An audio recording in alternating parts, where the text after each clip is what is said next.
On the 6th day of Russia's full-scale invasion of Ukraine, with most of her students scattered to safer places, UCU's Vice Rector of Strategic Development, Sofia Opatska, did something she had never done before.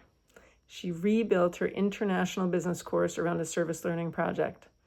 By 4 o'clock that Tuesday afternoon, her students had drafted their first letters to global companies asking them to leave the Russian market.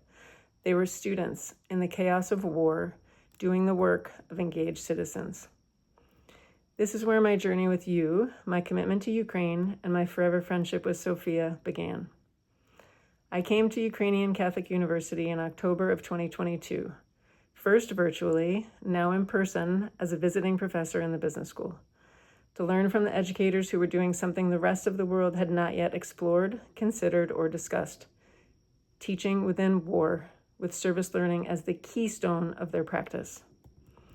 4 years on, that practice has grown. It has been institutionalized here at UCU. It has been embraced by those of you who work at universities in Sumy and Dnipro, located on the easternmost frontline regions of this war. It has crossed borders into partnership with Catholic universities in Italy, Belgium, and Germany. What started as an intuitive response to the unthinkable has become a community of practice reaching across Europe. I have been a practitioner and scholar of service learning for over 35 years, starting out in 1991 as one of the founding members of the Bentley Service Learning and Community Engagement Center, the first of its kind business school-based service learning program in the world. With respect to my work with UCU, I was initially brought in as an international service learning expert, a practitioner, researcher, and scholar. Now, I leave every conversation as a student. So please let me share with you what you are teaching the rest of us around the world. You have shown us that service learning is not a teaching tool. It is a way of being together inside something larger than yourself. It is how a journalism class becomes a media platform broadcasting truth in 47 languages across 43 countries. It is how a careers seminar becomes a circle of high school students reimagining their futures across the rubble of their homes and cities. It is how an MBA program becomes a strategic engine for the humanitarian aid centers feeding, clothing, and rebuilding this country. You have shown us that hope is not a feeling, it is an action, one captured in the beautiful Ukrainian word nadia, meaning hope, translated into on action. It is what happens when a vice rector teaching an international business course rebuilds her syllabus in 24 hours because her students need to feel useful, to contribute, to stand together making a difference for their country and their people. It is what happens when a faculty member stops their class for an air raid alert, walks their students to the shelter, and keeps teaching. It is what happens when a colleague in Lviv writes to a colleague in Australia and says, "Pobashta nas," see us, and a friendship becomes a research program, and a research program becomes a movement. And you have shown us through your students, through your projects, through your resilience and daily acts of courage and care that the deepest form of solidarity is what political scientist Joan Toronto calls caring with. Not caring for one another at a distance, but standing alongside, sharing the weight, receiving as well as giving, shaping a democratic citizenry.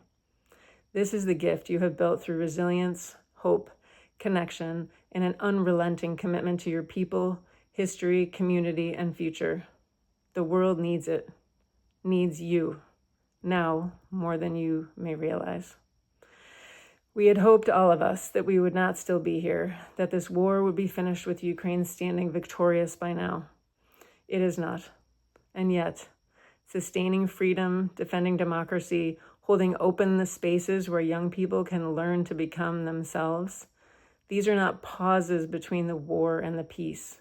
These are how Ukraine wins. Service learning is one of the ways you are winning. Every project anchors a student in their community. Every reflection turns trauma into understanding.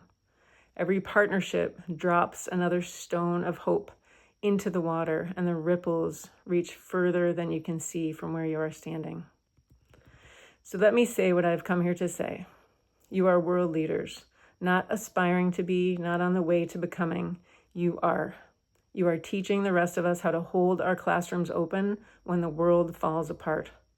You are teaching educators in every crisis environment, financial, political, environmental, ethical, what it means to be a caring people. Hominis curans in the truest sense.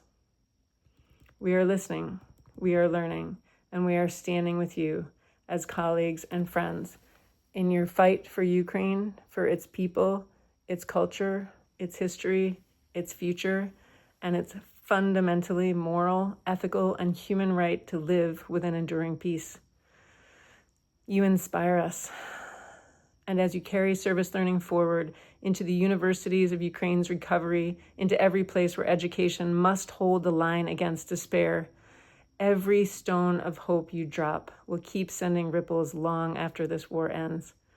You are not only world leaders, you are community builders, and the communities you are building here and beyond are the foundation Ukraine will rise upon.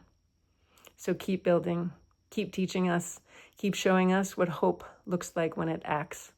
And know this, everyone in this room, Ukrainian and non-Ukrainian, colleagues, partners, and friends, will stand with you, walk with you, and keep building with you, side by side, for as long as it takes. Дякую. Thank you.